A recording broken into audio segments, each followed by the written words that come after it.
Hello student, मैं आपका शिक्षक मित्र आपका आपके यूट्यूब चैनल जिसका नाम 10th मैथ एंड साइंस है, मैं आपका हार्दिक स्वागत करता हूं। आज के वीडियो में हम मॉडल टेस्ट पेपर नंबर 3 के अति लघुतरात्मक प्रश्नों पर चर्चा करेंगे। इससे पूर्व के वीडियो में हम मॉडल टेस्ट पेपर नंबर 1 से 9 के MCQs और रिक्त स्थानों पर चर्चा कर चुके हैं। यदि वो वीडियो अभी तक आपने नहीं देखे हैं तो चैनल को सब्सक्राइब करके वो वीडियो अवश्य देखें। तो चलिए बिना देरी किए शुरू करते हैं आज के हमारे मॉडल टेस्ट पेपर नंबर 3 के अति लघुतरात्मक प्रश्नों पर चर्चा। तो जैसा कि आपको आपके स्क्रीन पर आपको पहला प्रश्न दिख रहा है, CaOCl2 यौगिक का प्रचलित नाम क्या है। तो देखिए, CaOCl2 यौगिक का प्रचलित नाम विरंजक चूर्ण है, जिसे हम ब्लीचिंग पाउडर भी कहते हैं, और इसका उपयोग सामान्यतः जो कपड़ों का रंग उड़ाने में और जीवाणुरोधी पानी को जो है जीवाणुओं से मुक्त करने में किया जाता है। आइए चर्चा करते हैं दूसरे प्रश्न पर, भर्जन किसे कहते हैं। तो सल्फाइड अयस्क को वायु की उपस्थिति में अधिक ताप पर गर्म करने पर यह ऑक्साइड में परिवर्तित हो जाता है। इस प्रक्रिया को हम भर्जन कहते हैं। जैसे यहाँ पर सल्फर है, सल्फर का कोई अयस्क है, यहाँ ऑक्सीजन की उससे क्रिया कराई गई है उच्च ताप पर, तो सल्फर डाइऑक्साइड बन जाता है। अर्थात सल्फाइड अयस्क को वायु की उपस्थिति में उच्च ताप पर गर्म करने पर यह ऑक्साइड में परिवर्तित हो जाता है। इस प्रक्रिया को हम भर्जन कहते हैं। आइए चर्चा करते हैं तीसरे प्रश्न पर, फुलरीन क्या है। देखिए, फुलरीन जो है वो कार्बन का एक अपर रूप होता है। जैसा कि आप जानते हैं कि कार्बन के 3 अपर रूप होते हैं, हीरा, ग्रेफाइट और फुलरीन। तो फुलरीन भी कार्बन का ही एक अपर रूप होता है। इसमें जो कार्बन परमाणु होते हैं वो फुटबॉल के रूप में अवस्थित होते हैं, और इसकी खोज जो है बकमिंस्टर ने की थी। इसलिए बकमिंस्टर और फुटबॉल जैसी संरचना होने के कारण इसे बकी बॉल भी कहते हैं। तो फुलरीन जो है वो कार्बन का ही एक अपर रूप है। आगे वीडियो में कार्बन के तीनों अपर रूपों को विस्तार से समझाया गया है, आप वहां से इसे अच्छी तरीके से समझ सकते हैं। आइए चर्चा करते हैं चौथे प्रश्न की, C4H9OH का IUPAC नाम क्या है। देखिए, यहाँ पर कार्बन परमाणुओं की संख्या कितनी है, 4। और जब कार्बन परमाणुओं की संख्या 4 होती है तो वो होता है ब्यूटेन। और यहाँ पर जो क्रियात्मक समूह है वो OH है। OH को हम बोलते हैं ऑल। तो जब दोनों की संधि करेंगे तो ये बनेगा ब्यूटेनॉल। अर्थात C4H9OH का IUPAC नाम होगा ब्यूटेनॉल। आइए चर्चा करते हैं पांचवें प्रश्न की, पश्च मस्तिष्क के उस भाग का नाम बताइए जो श्वसन को नियंत्रित करता है। देखिए, पश्च मस्तिष्क के 3 भाग होते हैं, अग्र मस्तिष्क, मध्य मस्तिष्क और पश्च मस्तिष्क। तीनों भागों का काम अलग अलग होता है। जैसे अग्र मस्तिष्क होता है सोचने, समझने, याद करने आदि का कार्य करते हैं। इसी प्रकार से हमारा जो पश्च मस्तिष्क होता है ये अनैच्छिक क्रियाओं पर कंट्रोल करता है, नियंत्रण करता है। पश्च मस्तिष्क का एक भाग होता है जिसे हम मेडुला ऑब्लांगेटा कहते हैं, और इसी मेडुला ऑब्लांगेटा में श्वसन केंद्र होता है जो कि श्वसन क्रिया को नियंत्रित करता है। आइए चर्चा करते हैं छठे प्रश्न पर, स्त्रियों में निषेचन कहाँ होता है। देखिए, स्त्रियों में जो निषेचन होता है वो हमारी जो अंडवाहिनी का जो अग्रभाग होता है, जिसे कि हम फैलोपियन नलिका कहते हैं, वहाँ पर होता है। इस चीज़ को जो है चित्र के माध्यम से आगे समझाया गया है, तो आप चित्र के माध्यम से इसे वहाँ समझने का प्रयास करें। प्रकाश का विवर्तन किसे कहते हैं। यदि प्रकाश के पथ में रखी अपारदर्शी वस्तु अत्यंत छोटी हो तो प्रकाश सरल रेखा में चलने की बजाय इसके किनारों पर मुड़ने की प्रवृत्ति दर्शाता है। इसे प्रकाश का विवर्तन कहते हैं। देखिए, जैसे प्रकाश के पथ में कोई अपारदर्शी वस्तु आ जाती है तो प्रकाश उससे टकरा कर के वापस आ जाता है और उस वस्तु की छाया दूसरी तरफ बन जाती है। लेकिन अगर अपारदर्शी वस्तु बहुत छोटी होती है तो प्रकाश जो है वो उसके किनारों पर जाकर के टकराता है और वहां से वो मुड़ जाता है। इसे हम प्रकाश का विवर्तन कहते हैं। और विवर्तन के कारण ही आप जानते हैं कि बैंगनी रंग का जो विवर्तन, नीले रंग का विवर्तन बहुत ज़्यादा होता है। ऊपर धूल के कण होते हैं छोटे छोटे आसमान में जो धूल के छोटे छोटे कण होते हैं उनसे नीले रंग का प्रकीर्णन होता है, जिसके कारण हमें आसमान का जो रंग है वो नीला दिखाई देता है। तो यही बात है कि भाई प्रकाश जो है वो उसका विवर्तन होता है। चलिए अगला प्रश्न है, अपवर्तन का प्रथम नियम लिखिए। तो अपवर्तन के 3 नियम हैं, आप जानते हैं। इसमें अपवर्तन का प्रथम नियम है आपतित किरण, अपवर्तित किरण और अभिलंब तीनों एक ही तल में होते हैं। आपतन कोण और अपवर्तन कोण का मान बराबर होता है। ये अपवर्तन के प्रथम नियम और द्वितीय नियम यहाँ बताया गया है। चलिए चर्चा करते हैं 9वें प्रश्न की। चुंबकीय क्षेत्र किसे कहते हैं? देखिए, किसी चुंबक के चारों ओर का वह क्षेत्र जिसमें उसके बल का संसूचन किया जाता है, चुंबक का चुंबकीय क्षेत्र कहलाता है।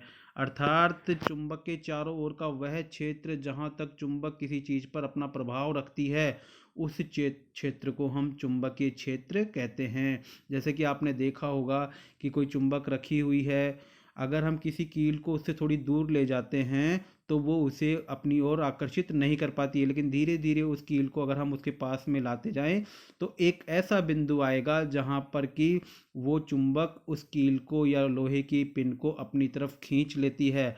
अर्थात उसके चारों ओर बना हुआ वह क्षेत्र जहां तक चुंबक अपना प्रभाव रखती है, उसे हम चुंबकीय क्षेत्र कहते हैं। अगला प्रश्न है, जीवन निर्वाह के आधार पर जीवों को कितने वर्गों में बांटा गया है? देखिए, जीवन निर्वाह के आधार पर जीवों को 3 वर्गों में बांटा गया है। पहले होते हैं उत्पादक, जिसमें हमारे जो है हरे पेड़ पौधे आते हैं। स्वयंपोषी होते हैं, प्रकाश संश्लेषण की क्रिया द्वारा अपना भोजन स्वयं बनाते हैं। इसी प्रकार से इन पर निर्भर रहने वाले उपभोक्ता, ये दूसरा वर्ग हो गया। उपभोक्ता में प्रथम उपभोक्ता जो शाकाहारी होते हैं, द्वितीयक उपभोक्ता जो छोटे मांसाहारी होते हैं, तृतीयक उपभोक्ता जो बड़े मांसाहारी शेर जैसे जानवर होते हैं, और अपघटक अपघटक जो इनको मारने के पश्चात इनका अपघटन करते हैं, इन्हें सूक्ष्म भागों में विभाजित करने का काम करते हैं, जिसमें सूक्ष्म जीव आते हैं। इस तरीके से जीवन निर्वाह के आधार पर जीवों को 3 वर्गों में बांटा गया है। जैसा कि फुलरीन की बात कर रहे थे हम, ये फुलरीन की संरचना आपको चित्र में दर्शाई गई है। फुलरीन देखिए, इसकी जो संरचना होती है ये बिल्कुल फुटबॉल जैसी होती है। अर्थात इसमें ये जो गोल गोल हैं ये सभी कार्बन परमाणु हैं, और इसमें कार्बन परमाणु एक मिलकर के एक फुटबॉल की संरचना बना लेते हैं। और इसकी खोज किसने की थी? बकमिंस्टर ने। तो बकमिंस्टर ने इसकी खोज की थी, और फुटबॉल जैसा ये दिखता है, इसलिए इसका दूसरा नाम जो है इसे बकी बॉल भी कहते हैं। इसमें कार्बन की संख्या 60 तक होती है। देखिए, आपको अब स्क्रीन पर दिख रहा है ये कार्बन का भी, ये भी कार्बन का ही एक अपर रूप है जिसे हम हीरा कहते हैं। हीरा जो है ये चतुष्फलकीय अवस्था में होता है, अर्थात इसमें एक कार्बन जो है वो 4 का अन्य कार्बन परमाणुओं से घिरा हुआ रहता है। चतुष्फलकीय त्रिआयामी दृढ़ संरचना का निर्माण करते हैं। इसमें किसी भी प्रकार का कोई कार्बन मुक्त नहीं रहता है, इसीलिए ये जो है विद्युत का चालन नहीं करता है, और साथ ही त्रिआयामी दृढ़ संरचना का निर्माण करता है, और प्रकृति में सबसे कठोर अवस्था में हीरा पाया जाता है। ये कार्बन का तीसरा अपर रूप है ग्रेफाइट। देखिए, इसकी जो संरचना होती है वो परतीय होती है। आपका जो पेंसिल का जो लेड होता है काला काला, वो ग्रेफाइट का बना हुआ होता है, और इसकी संरचना परतीय होती है, और ये विद्युत का सुचालक होता है। इसमें एक परत जो होती है, प्रश्न आ जाता है कि ग्रेफाइट चिकना क्यों होता है? तो देखिए, यह ध्यान रखिए कि इसकी संरचना परतीय होती है, और एक परत दूसरी परत पर जब फिसलती है तो वो इसीलिए ये जो है ग्रेफाइट जो है वो चिकना होता है। देखिए, एक प्रश्न हमारा फैलोपियन नलिका से संबंधित था। यहाँ पर ये मादा जनन तंत्र की संरचना बताई गई है। इसमें मादा जनन तंत्र को समझ भी लीजिए। इसमें एक जोड़ी जो होते हैं वो अंडाशय होते हैं, जिनसे कि अंड जनन की क्रिया से अंडाणुओं का निर्माण होता है। दोनों तरफ के जो अंडाशय होते हैं ये अंडवाहिनी से जुड़े हुए होते हैं। अंडवाहिनी का जो अग्रभाग होता है उसे हम फैलोपियन ट्यूब कहते हैं, और यहीं पर आकर के जो शुक्राणु होता है वो अंडाणु से आकर के मिलता है। अर्थात निषेचन की क्रिया फैलोपियन ट्यूब में ही संपादित होती है। निषेचन के पश्चात जो युग्मनज बनता है, फैलोपियन ट्यूब में युग्मनज बन का निर्माण शुरू हो जाता है, और ये युग्मनज जो है ये नीचे आकर के गर्भाशय की दीवार पर आकर के रोपित हो जाता है, और धीरे धीरे भ्रूण, और भ्रूण से धीरे धीरे धीरे जो है वो बच्चे का निर्माण होता है, और 9 महीने के बाद में एक पूर्ण बच्चा बन जाता है। इस तरीके से ये हमारे संरचना है। मादा जनन तंत्र की। फैलोपियन ट्यूब आशा करता हूँ समझ गए होंगे आप कि जो अंडवाहिनी होता है उसका अग्रभाग उसे हम फैलोपियन ट्यूब कहते हैं, और यहाँ पर शुक्राणु अंडाणुओं का मेल होता है अर्थात निषेचन की क्रिया संपादित होती है। देखिए एक प्रश्न हमारा प्रकाश के अपवर्तन से संबंधित था, अपवर्तन के नियम से संबंधित था। देखिए यहाँ पर प्रकाश की किरण, देखिए अपवर्तन की परिभाषा क्या होती है, प्रकाश की किरण जब एक माध्यम से चलकर दूसरे माध्यम में प्रवेश करती है तो वो या तो अभिलंब के पास आ जाती है या अभिलंब से दूर हट जाती है। प्रकाश की इस घटना को प्रकाश का अपवर्तन कहते हैं। अब यहाँ पर जब प्रकाश की किरण विरल माध्यम से सघन माध्यम में जाती है तो ये अभिलंब की ओर झुक जाएगी, और अगर इसका उल्टा होता है, सघन माध्यम से विरल माध्यम में जाएगी तो ये अभिलंब से दूर हट जाएगी। यहाँ पर विरल माध्यम से सघन माध्यम में जा रही है प्रकाश की किरण ऊपर से नीचे की तरफ, तो ये अभिलंब की ओर झुक गई। तो इसका नियम था कि आपतित किरण, अपवर्तित किरण और अभिलंब तीनों एक ही तल में होते हैं। और दूसरा देखिए आपतन कोण अर्थात साइन आई और अपवर्तन कोण साइन आर का मान बराबर होता है, स्थिरांक होता है, सॉरी बराबर नहीं स्थिरांक होता है। ये अपवर्तन के नियम थे।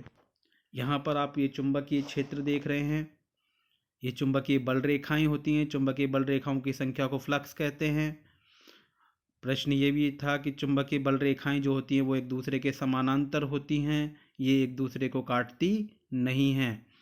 और चुंबकीय क्षेत्र क्या होता है, देखिए चुंबकीय जो बल रेखाएं जहाँ तक है ना वहीं तक इसका ये चुंबकीय क्षेत्र होता है। अर्थात जब हम किसी भी लोहे की वस्तु को इस क्षेत्र में लाएंगे तो चुंबक उसे अपनी ओर खींच लेगी, लेकिन अगर इस क्षेत्र से हम बाहर निकाल देते हैं तो चुंबक उस चीज़ को अपनी ओर आकर्षित नहीं कर पाएगी। अर्थात जब इसमें दिक्सूची लेके आएंगे, अपन कंपास लेके आएंगे, तो जैसे ही वो चुंबकीय क्षेत्र के अंदर आएगी तो वो विस्थापित होना शुरू हो जाएगी, अर्थात उसमें विक्षेप दिखाना वो शुरू कर देगी। लेकिन जैसे ही चुंबकीय क्षेत्र से हम बाहर ले जाएंगे उसको, तो जो दिक्सूची है, जो कंपास है, वो किसी भी प्रकार का कोई मूवमेंट, कोई गति नहीं करेंगे। तो आशा करता हूँ कि यहाँ हमारा जो है मॉडल टेस्ट पेपर नंबर 3 के अति लघुत्तरात्मक प्रश्नों पर चर्चा समाप्त होती है। आशा करता हूँ कि ये वीडियो आपको पसंद आया होगा। अगर पसंद आया है तो प्लीज़ इसे लाइक करें, सब्सक्राइब करें, अपने दोस्तों के साथ में शेयर करें, खूब पढ़ें, अच्छे से अच्छे अंक प्राप्त करने का प्रयास करें। धन्यवाद।